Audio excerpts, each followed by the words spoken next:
একই মায়ের ঔরস্যাদ দুই সন্তান ইকরা আর আদবিয়া।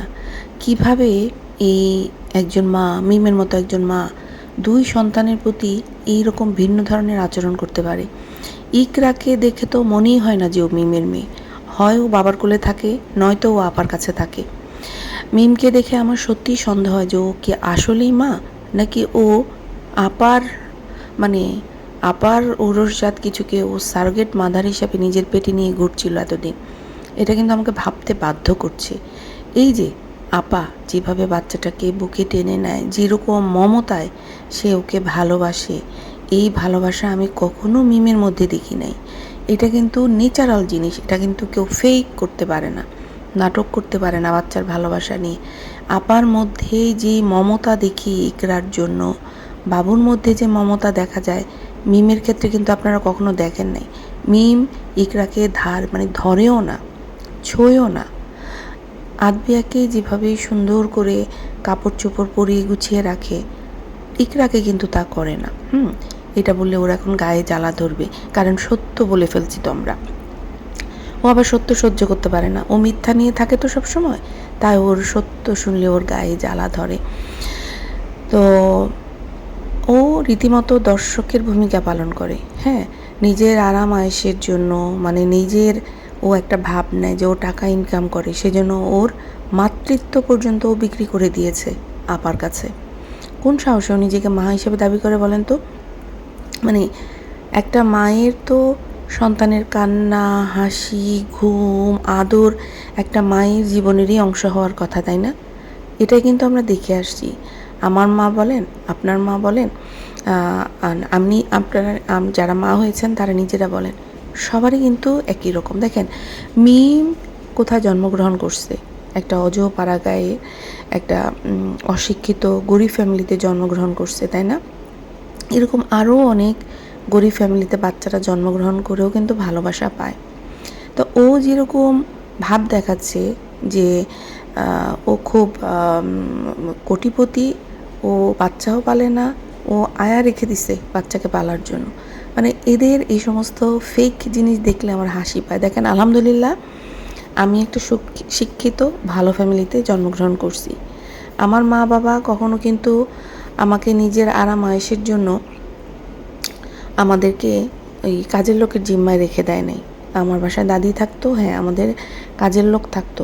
কাজের লোকরা কাজের বাড়ির কাজ করতো, আমাদেরকে হয়তো স্কুলে নিয়ে যেত, আমরা সারাদিন কি করব সেগুলো দেখতো। কিন্তু আমাদের আদর ভালোবাসা কিন্তু মাই দিয়েছে, দাদি দিয়েছে, নানা নানি দিয়েছে, খালা মামা এদের কাছ থেকে পেয়েছি। আমাদেরকে কিন্তু কাজের লোক রাখে নাই বাচ্চার জন্য। আর দেখেন, আমার কথা বলি আমি, আলহামদুলিল্লাহ আমি কিন্তু একা একা বাচ্চা পালন করছি। হ্যাঁ, তো কাজের লোক দিয়ে আমি ঘরের অন্য সব কাজ করাইছি, ফার্নিচার মোছা, ডেটল দিয়ে ঘর পরিষ্কার করা, ঘর মোছা, রান্নায় সাহায্য নেওয়া। কিন্তু বাচ্চার লালন পালন এটা আমি নিজে করেছি। এমন না আমাকে কেউ বলে দিয়েছে, না, আমি নিজে থেকে দিতে পারি নাই। আমার বাচ্চা, তার প্রতি আমার যে ভালোবাসা, আমার তার প্রতি যে যত্ন, সেটা কি আপনার কোনো হেল্পার এসে করে দিতে পারবে? পারবে না। কিন্তু মিমের বাচ্চাটা ইকরাকে দেখেন, আপা যেভাবে ভালোবাসা দিচ্ছে, মিমের মধ্যে কিন্তু আমরা সেটা দেখি না। আমার তো মনে হয় মিমকে কাজের বুয়া মনে হচ্ছে, আর আপাকে মনে হচ্ছে ইকরার আসল মা বলতে হচ্ছে। আর সবচেয়ে বড় কথা হচ্ছে যে সন্তানকে 9 মাস ধরেও পেটে ধরলো, কষ্ট তো কম করে নাই। 9 মাস ধরে যে বাচ্চাকে পেটে ধরে এত কষ্ট করে সে পৃথিবীতে আনলো, তাকে কি করে অন্যের হাতে ছেড়ে দেয়?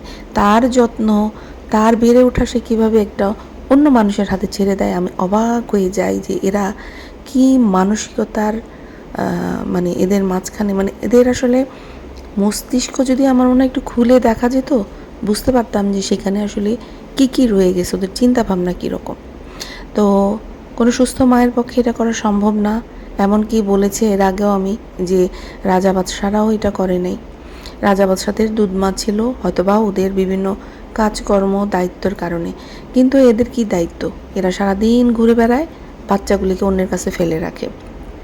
তো আমার অবাক লাগে সত্যি কথা, এত কষ্ট করে বাচ্চা মানে পেটে ধরে সেই বাচ্চা বের হওয়ার পরে পৃথিবীতে এনে আমি অন্যের কাছে ছেড়ে রাখলাম, তার বেড়ে ওঠা অন্য মানুষ করলো, তাকে খাওয়ালো অন্য মানুষ, তাকে যত্ন নিল অন্য মানুষ, তাহলে আমি মা হিসাবে নিজেকে কিভাবে দাবি করি? আমি তো মা হওয়ার যোগ্য কোনোভাবেই না। সবচেয়ে বড় তামাশা আমার লাগলো যে এই যে জন্মদিন আসতেছে ইকরার, যে জন্মদিনকে পুঁজি করে ওরা ইউটিউবে কিন্তু লাখ লাখ টাকা ইনকাম করবে, তাই না?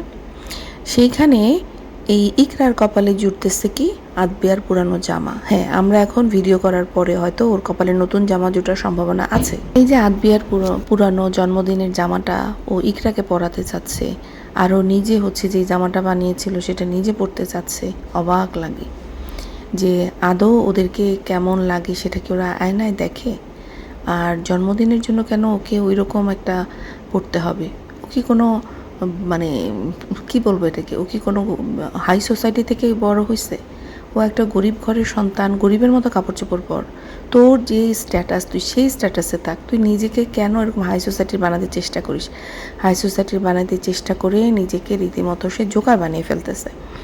তো এই যে ইকরার জামাটা সে পরাতে চাচ্ছে, দেখেন এই জামাটা নর্মাল দিনে বা বেড়াতে যাওয়ার সময় বা অন্য কোনো প্রোগ্রামে কিন্তু বড় বোনের পুরানো জামা পরতেই পারে, সেটা আমার কাছে কোনো বিষয় মনে হচ্ছে না। কিন্তু ইকরার প্রথম জন্মদিন, তাই না? বাচ্চাটার প্রথম জন্মদিন নিয়ে ওরা বিশাল বড় ব্যবসা করবে, সেই মেয়েটাকে একটা নতুন জামা কিনে দেওয়ার পয়সা ওদের হচ্ছে না, এত ছোট মন মানসিকতা নিয়ে চলাফেরা করে। তো বড় হয়ে এই ইকরা যখন ওর প্রথম জন্মদিনের ভিডিও দেখবে তখন ভাবেন মেয়েটার কেমন লাগবে, তাই না? জন্মদিন কিন্তু শুধু একটা অনুষ্ঠান না, এটা কিন্তু একটা স্মৃতি। ভবিষ্যতে কিন্তু আমরা ছোটোবেলার যে ছবিগুলো সেগুলো আমরা বড় হয়ে যখন দেখি যে এটা আমার ছিল বিশেষ দিন, সেই বিশেষ দিনটা কিভাবে পালন হয়েছে। ইকরার ক্ষেত্রে কি হবে? ওর বিশেষ দিনটা আসলে কি বিশেষ ছিল? খুব অবাক লাগে আমার কাছে। তবে আমি বলবো যে বাবু যদি নিজের মেয়ের জন্য একটা নতুন জামা কিনে দিতে ব্যর্থ হয়, তাহলে বাবুর মতো এরকম মেরুদণ্ডহীন আমি আর দেখি না। দরকার হলে বাবু, আমি বলবো যে মারামারি কাটাকাটি করুক, বাবু দরকার হলে 10টা জুতার বাড়ি খাক, মিম ওকে কিলায়ে এক রাত ওকে হসপিটালে থাকতে হোক, কিন্তু ও যদি সত্যি বাবা হয়ে থাকে, তার কারণ ও মেনে নিচ্ছে যে মা হিসাবে মিম বাচ্চাটাকে কোলে নেয় না, বাচ্চাটাকে আদর করে না, বাচ্চাটাকে সারা রাত আপার কাছে ফেলে রাখে, আপাই বাচ্চাটাকে খাওয়ায়, আপাই বাচ্চাটাকে দেখে, জ্বর হলে পর্যন্ত আপার কাছে ফেলে রাখে। কেমন মা এরা? তো বাবুর অন্তত এইবার ফাইট করা উচিত। বাবুর কি টাকা নাই মেয়েকে একটা নতুন জামা কিনে দেওয়ার? সেটা যদি মিম না দেয়, মিমরেও কয়েকটা কিল দেওয়া উচিত। আর এরকম অসুস্থ মহিলার সাথে বাবু কি করে থাকে? তার মানে বাবুও অসুস্থ। অসুস্থ মানুষের সাথে কিন্তু কোনো সুস্থ মানুষ থাকতে পারে না। আসসালামু আলাইকুম প্রিয় আপু ভাইয়ারা, আশা করি সবাই ভালো আছেন, যেখানেই আছেন নিরাপদেই আছেন। গতকাল ভিডিও দিতে পারিনি, প্রচণ্ড রকমের ব্যস্ত ছিলাম এবং ব্যস্ত থাকার পরে ক্লান্তও ছিলাম।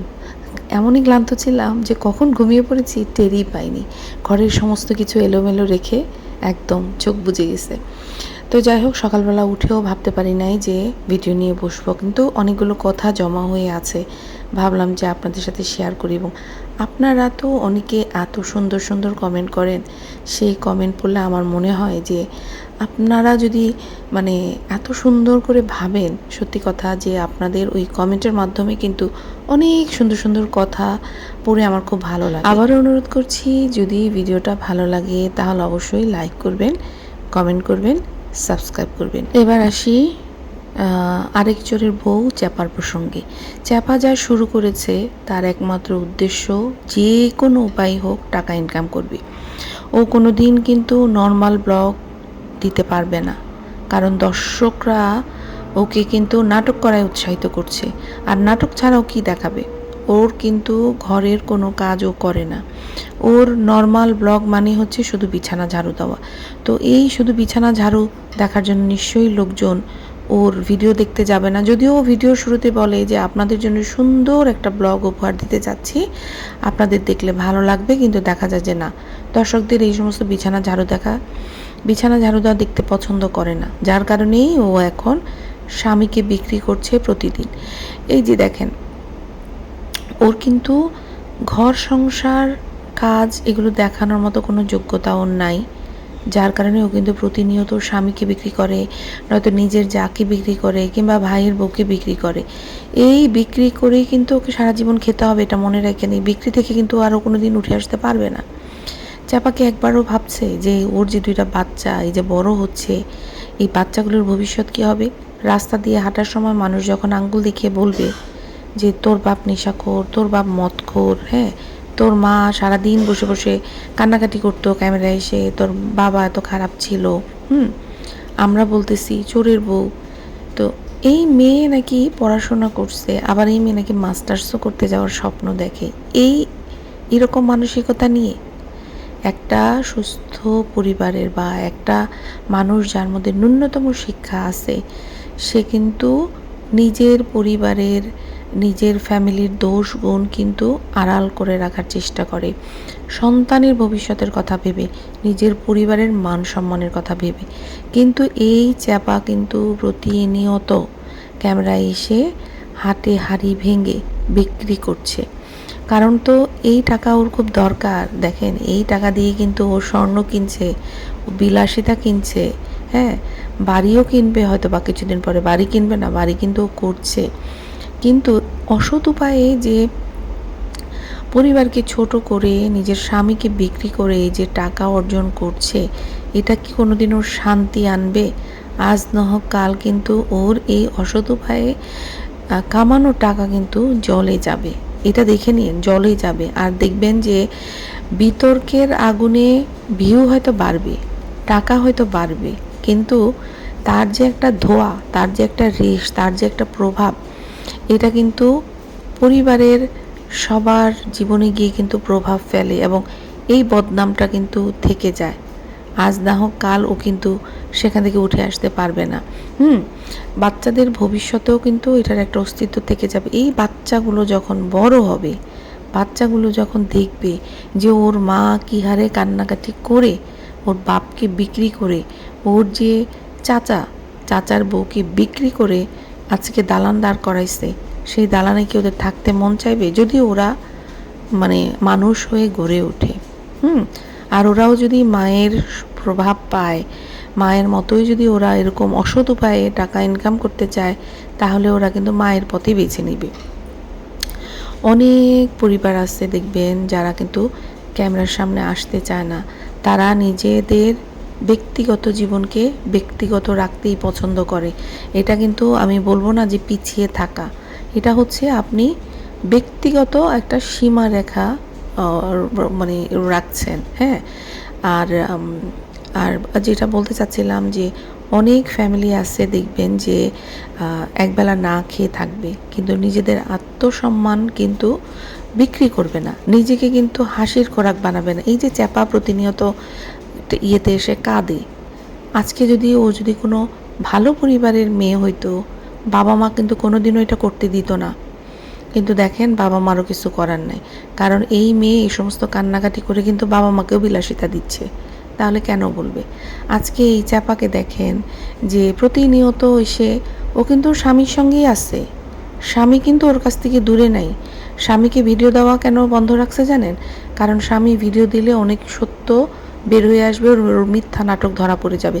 কিন্তু স্বামী ভিডিও না দিলেও আমাদের চোখের সামনে ওর মিথ্যা কিন্তু অলরেডি ধরা পড়ে গেছে, যে ওর স্বামীর সাথে প্রতিনিয়ত থাকছে। এক আপু বলেছিল যে ওর অনেক কুরকুরানি, হ্যাঁ, ও স্বামীকে সারাদিন বিক্রি করে, রাত শেষে আবার ওই স্বামীর সঙ্গে অন্ধকারে গিয়ে ওর ক্ষুধা মিটায়। কি লজ্জা, কি ঘৃণা লাগে এই সমস্ত মেয়েদেরকে দেখলে।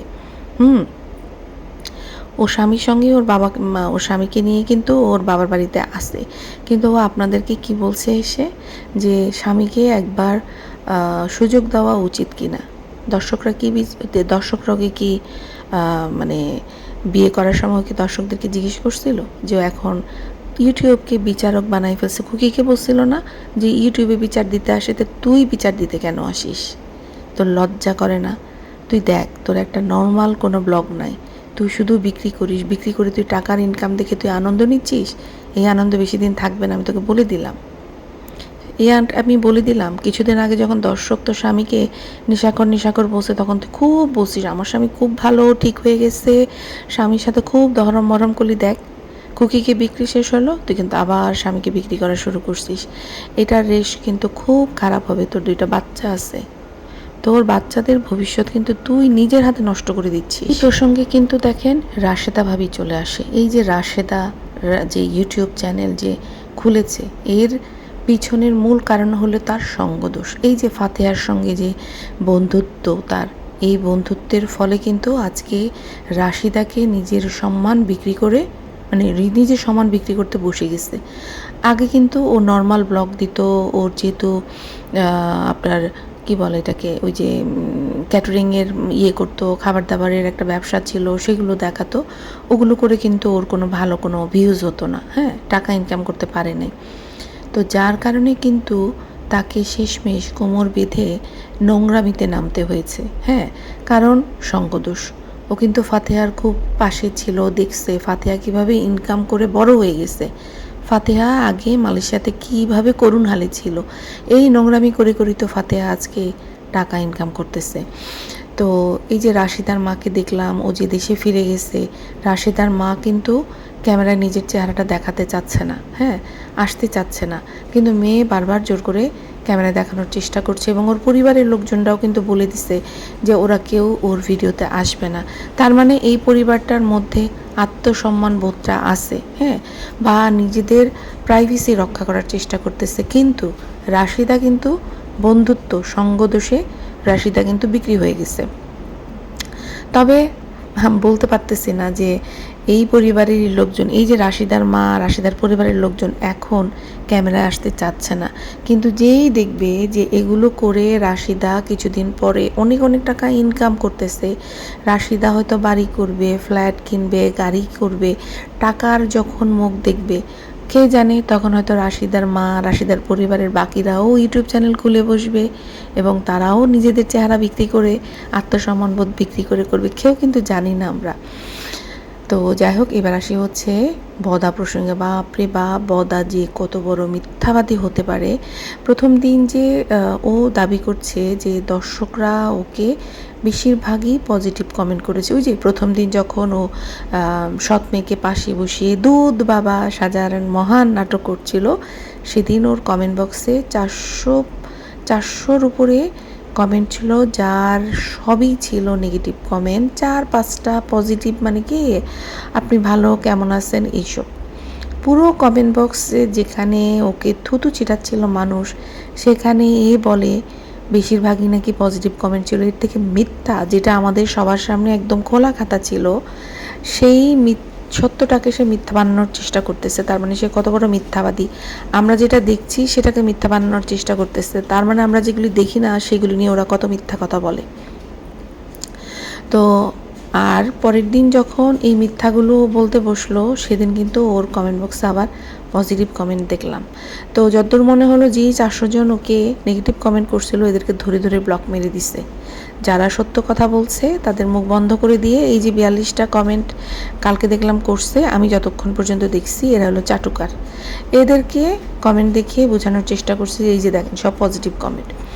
তো বদা আসলে কতটুকু পড়াশোনা করছে আমি জানি না, বা বদার পড়াশোনার কোনো আদৌ পড়ছে কিনা আমার সন্দেহ হচ্ছে, কারণ একজন পড়াশোনাওয়ালা লোক কিন্তু কখনোই এরকম মূর্খ মহিলাকে বিয়ে করতে পারে না, ঠিক আছে, এটা কিন্তু একদম নির্মম বাস্তবতা। এই যে নিশি পড়াশোনা করছে বলে নিশি কিন্তু একটা শিক্ষিত লোককে বিয়ে করছে, নোংরা আলাদা জিনিস, হ্যাঁ। আর সে বলছে মেয়ের বয়স 20+। তো 20+ বলতে কি শুধু 20 বছর বোঝায়? 20+ বলতে 21, 22, 23, এমনকি 25 বছরও বোঝাতে পারে, তাই না? তো এ বলে এক কথা, এর বউ বলে আরেক কথা। তো এদের জামাই বউয়ের আসলে ভিডিও করার আগে দুইজন মিলে একটু বসে বসে আলোচনা করে বলা উচিত যে আমি এটা বলবো, তুমি সেটা বলবো। দুইজন দুই রকম মিথ্যা কথা বলা একদমই ঠিক হচ্ছে না, দর্শকদের কাছে ধরা খেয়ে যাচ্ছে। আর সবচেয়ে গা ঘিন করা বিষয় হলো এদের সম্পর্কের ধরন।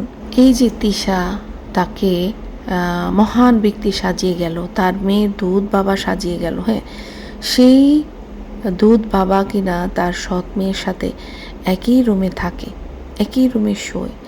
আর ইসলামের বিধান অনুযায়ীও ধরেন যদি আমরা যাই, হ্যাঁ, একটা প্রাপ্তবয়স্ক সৎ মেয়ের সাথে দুধ বাবা বলে, হ্যাঁ, একই রুমে ঘুমানো, এটা কি কোথাও জায়েজ আছে? বা কোনো সুস্থ মস্তিষ্কের মানুষ কি এটা করতে পারে? যে কোনো ধর্মই বলেন, কোনো ধর্মই কি এটা মেনে নিবে যে সৎ মেয়ের সাথে, এত বড় একটা সৎ মেয়ের সাথে একই বিছানা শুয়ে? কোন ধর্মে, কোন সমাজ মেনে নিবে এটা? তো এত নোংরা আর এই বিকৃত সম্পর্কের মধ্যে লিপ্ত থেকে এরা আবার ক্যামেরার সামনে এসে সাধু সাজে। আর এই কথাগুলো আমরা কিভাবে জানতে পারলাম? ওদের পারিবারিক এই যে নোংরামি, এগুলো কিন্তু তিশা নিজে এসে বলে গেছে। তো তিশা যে এখন আত্মসম্মান বোধের কথা বলে, আত্মসম্মান বোধ সম্পন্ন কোনো মানুষ নিজের মেয়ে আর নিজের স্বামীর এরকম একটা নোংরামি বিকৃত সম্পর্কের, অনৈতিক সম্পর্কের কথা সোশ্যাল মিডিয়াতে এসে বলতে পারে বলেন তো? মানে এরা আবার সাধু সাজে, অবাক লাগে। এবার আসি তিশাকে নিয়ে। তিশা ভিডিও নিয়ে এসেছে, সে মহা সতীসাধ্বী সেজেছে। সে বোঝাচ্ছে যে এই যে তাদেরকে নিয়ে যে আমরা ভিডিও করি বা কমেন্ট বক্সে তাদেরকে যে খারাপ কথা বলে, এতে নাকি তার কলিজা ফেটে চুর চুর চুর চুর হয়ে যায়। এবং সে ইকরার প্রসঙ্গ বারবার টেনে নিয়ে আসে যে ইকরা সুইসাইড করলো, করার পরে হ্যান ত্যান, হ্যাঁ, বিভিন্নভাবে সে নিজেকে দর্শকদের সঙ্গে এক ধরনের কী বলবো এটাকে, মানে কী বলবো এটাকে, ব্ল্যাকমেইল করার চেষ্টা করতেছে, হ্যাঁ, কালো চিঠি করার চেষ্টা করতেছে যে তারও হয়তো এরকম কিছু হয়ে যেতে পারে, দর্শকরা যেন তাকে নিয়ে এরকম কথা না বলে। তো কথা হচ্ছে, দর্শকরা কেন তাকে নিয়ে কথা বলে? তারা সেরকম জিনিস দর্শকদের সামনে উপস্থাপন করছে, আমরা কেন কথা বলি? তারা আমাদেরকে সেরকম জিনিস বলছে, ক্যামেরায় এসে তারা এগুলো দেখাচ্ছে। তানজিলা আর তানজিলার দুধ বাবার মধ্যে যেরকম অনৈতিক সম্পর্ক, সেটাকে আমাদের বাইরে থেকে কোনোভাবে জানার কথা ছিল? কিন্তু সেটা কে এনেছে পাবলিকলি? সেটা এনেছে তিশা নিজে। দুধ বাবা বলে এখন এত স্বামীকে মহান বানাচ্ছে, আর সেই দুধ বাবা যে কতটা খারাপ সেটাও কিন্তু সেই প্রকাশ করেছে।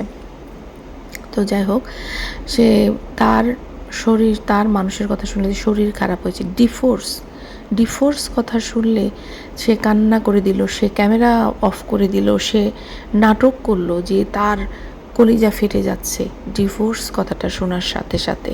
অথচ তার পরিবারে যাদের যাদের ডিভোর্স হয়েছে সবার হাতে, মানে সবার মানে মেইন কারণ কিন্তু সে ছিল। তার স্বামীরা কিন্তু তাকেই দোষ দিয়ে গেছে, তিশাকে দোষ দিয়ে গেছে। তো এই যে খুকিকে নিয়ে যে দিনের পর দিন তিশা বাজে কথা বলেছিল, হ্যাঁ, তখন ওর মনে হয় নাই যে খুকিরও এরকম হতে পারে তার মতো? খুকি তখন 3টা বাচ্চা নিয়ে একদম একা অসহায় ছিল, আর তিশার সাথে ছিল তার মা বাবা পুরা গোষ্ঠী, এমনকি চাচাতো বোনকে পর্যন্ত স্বর্ণের ব্রেসলেট দিয়ে সে হায়ার করেছিল। তো নিজে যখন অন্য মানুষকে নিয়ে আঘাত করে কথা বলে, তখন তার মনে হয় না যে তার এই কর্মফল কোনোদিন তাকেও ব্যাকফায়ার করবে? এই অসুস্থতার নাটক তখন শুরু, মানে এই অসুস্থতার নাটক যে সে করছে এখন, ভাবে নাই যে এটা তার ভাইয়ের বউর সাথে যখন করছে তারও কতটা কষ্ট লাগছে? তার ভাইয়ের বউকে শুধু মুখে না, প্রতিটা রিলসে সে তার ক্যাপশনে তার ভাইয়ের বউকে কিন্তু রোস্ট করছে। এবং কমেন্ট বক্সে সে যেইভাবে তার বাবা মাকে তুলে পর্যন্ত কথা বলছে, মনে হয় নাই তিশার যে তখন তার ভালো লাগছে না? দর্শকরা বললেই তার শরীর খারাপ হয়, আর অন্য মানুষের শরীর খারাপ হয় না? হ্যাঁ, আগে নিজেকে শুধরানো হোক, তারপরে অন্যকে অভিশাপ দিতে আসছে যে যারা যারা তাদেরকে নিয়ে খারাপ কথা বলছে তারা অনেকেই চলে গেছে, কারো বাচ্চা অসুস্থ হয়ে গেছে, কারো চ্যানেল চলে গেছে। সেই কারণে উদাহরণ হিসাবে সে নিয়ে আসছে সিমোনা ব্লগ, যে তার ভিডিও কল পর্যন্ত সে ফাঁস করছে। তো এই সিমোনা ব্লগের মহিলাটাকে নিয়েও আমার বলার আছে যে ভাই, তোমার নিজে যেরকম অন্যরা ভিডিও করতেছে সেরকমভাবে করো, কেন তোমাকে রাতারাতি বড়লোক হয়ে যেতে হবে? ওর কিন্তু প্রচুর ভিউজ হয়েছে এই তিশার ভিডিও আপলোড দিয়ে, তারপরে হচ্ছে খুকির ভিডিও আপলোড দিয়ে। খুকিও কিন্তু এই মহিলাকে নিয়ে বলছে, কিন্তু খুকি চ্যানেলের নাম বলে নাই। প্রচুর মানুষ, সবার ভিডিও সে আপলোড করছে, তার নিজস্বতা কিছুই ছিল না, হ্যাঁ, সেগুলো দিয়ে সে ভালো টাকা ইনকাম করছে। এবং সে স্বীকার করছে তার $72 না কত টাকা জমা হয়েছে, সে $100 আশা করতেছে, তাহলে সে টাকাটা তুলতে পারবে এরকম।